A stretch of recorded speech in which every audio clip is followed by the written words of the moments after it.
नमस्कार दोस्तों। हमेशा की तरह मैं हिंदी का एक महत्वपूर्ण टॉपिक लेकर आता हूँ। इस वीडियो में भी एक महत्वपूर्ण टॉपिक है और ये टॉपिक है रहीम दास जी का जीवन परिचय। रहीम दास जी के जीवन के बारे में बात होगी।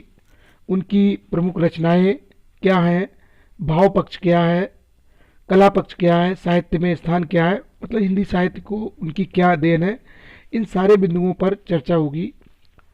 दोस्तों, इससे पहले मेरा एक निवेदन भी है कि यदि आप इस चैनल पर नए हैं और चैनल को सब्सक्राइब नहीं किया है तो प्लीज़ जो सब्सक्राइब लिखा हुआ लाल बटन है उसको ज़रूर आप दबा दें ताकि आप सब्सक्राइबर हो जाएं, और इसके बाद घंटी को ज़रूर प्रेस कर दें ताकि मेरे द्वारा जो भी वीडियो अपलोड किए जाएं वो आप तक पहुंच जाएं और आप उन वीडियोस को देख सकें।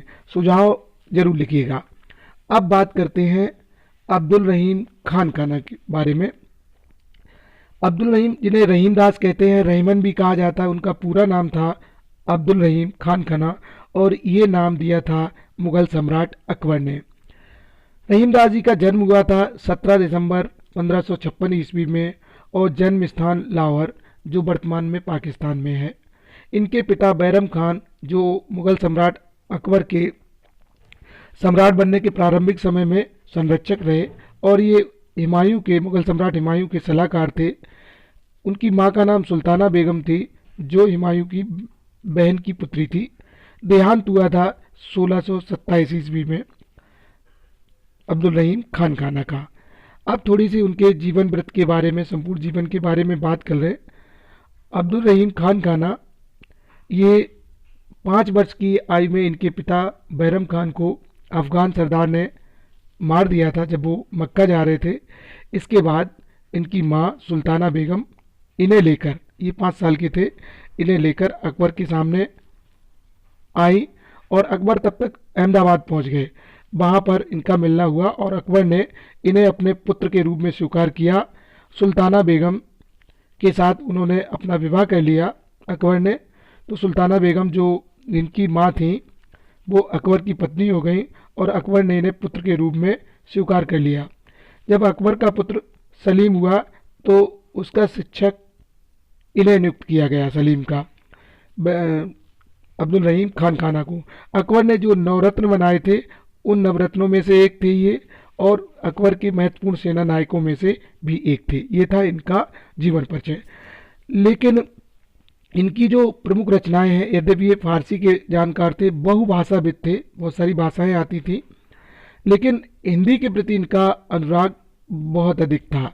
इसका कारण ये भी था, कहा जाता है कि रामचरितमानस के रचयिता महाकवि तुलसीदास जी और रामचंद्रिका के रचयिता केशवदास जी, इन दोनों से इनका मिलना हुआ था और कहा जाता है कि इनकी मित्रता भी थी।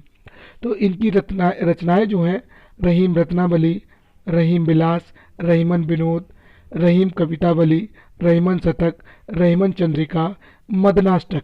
मदनाष्टक जो रचना है वो श्री कृष्ण और गोपिकाओं के श्रृंगार भाव को लेकर है।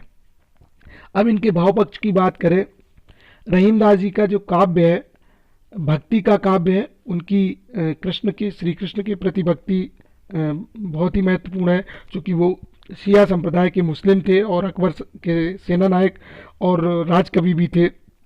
इसके बावजूद भी उनका श्री कृष्ण के प्रति अनुराग सभी जगह जाना जाता है।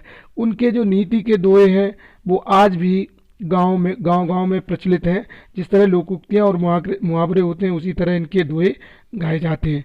प्रेम और श्रृंगार का उनका मदनाष्टक जो काव्य है वो बहुत ही प्रसिद्ध है और श्री कृष्ण और गोपिकाओं का श्रृंगार का काव्य है। और एक बात और भी है, इनकी जो कविता है वो धार्मिक समन्वय का उदाहरण है। इनकी कविताओं में जो धार्मिक हिंदू मुस्लिम एकता का प्रतीक भी कहा जा सकता है। अकबर के सेना नायक होने के बावजूद भी ये काव्य का सृजन करते रहे और हिंदी साहित्य में लेखन करते रहे। अब बात करते हैं कला पक्ष। इनकी जो काव्य भाषा है वो बहुत ही सरल और सहज है, एकदम सामान्य जन भी आसानी से समझ सकते हैं। काव्य भाषा ब्रज भाषा है, लेकिन ग्रामीण अवधि का प्रयोग भी इनके काव्य में देखने को मिलता है। एक बात और भी है, अधिकांश कवियों ने तत्सम शब्दों का प्रयोग किया। इनकी जो काव्य है उसमें तद्भव शब्दों की अधिकता है, और काव्य में चूंकि नीतिपरक दोहे हैं, श्रृंगार है, इसलिए माधुर्य गुण की भी अधिकता है। काव्य की जो शैली है वो मुक्तक शैली है। मुक्तक शैली में इनकी रचनाएं, विशेषकर दोहे लिखे हैं इन्होंने, तो मुक्तक शैली है, लेकिन लोगों के समझ में आती है।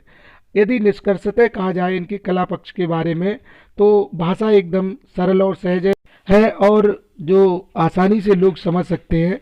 तो भाषा भी सरल है और काव्य भाषा ब्रजभाषा है, और ब्रजभाषा होने का एक कारण ये है कि इनके मन में श्री कृष्ण के प्रति अनुराग था।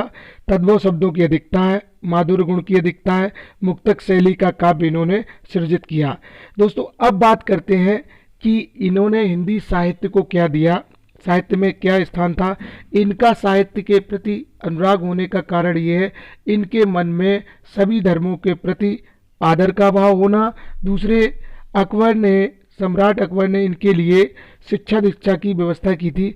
उसमें फारसी के साथ साथ, अरबी और फारसी के साथ साथ हिंदी और संस्कृत की व्यवस्था की थी। तो इसके कारण हिंदी में इनका काव्य बहुत ज़्यादा है। भक्तिकालीन कवि ये कहे जाते हैं। रहीमदास जी का भक्तिकाल के कवियों में महत्वपूर्ण स्थान है। मुगल नायक होने पर भी श्री कृष्ण के प्रति उनके मन में भक्ति का भाव रहा। इनके नीति के दोहे घर घर में प्रसिद्ध हैं। तो दोस्तों, ये थी जानकारी कवि रहीमदास जी के बारे में। कैसी लगी जानकारी आप हमें लिखिएगा। आपने वीडियो देखा, वीडियो देखने के लिए धन्यवाद। एक बार पुनः आपसे निवेदन है कि चैनल पर यदि नए हों, चैनल को सब्सक्राइब नहीं किया तो कृपया चैनल को सब्सक्राइब कर लें। और एक बात और, हमें अवश्य सुझाव लिखें कमेंट्स बॉक्स में। जो कमियां रह जाती हैं आप बताएंगे, हम प्रयास करेंगे कि बेहतर करें। वीडियो देखने के लिए धन्यवाद।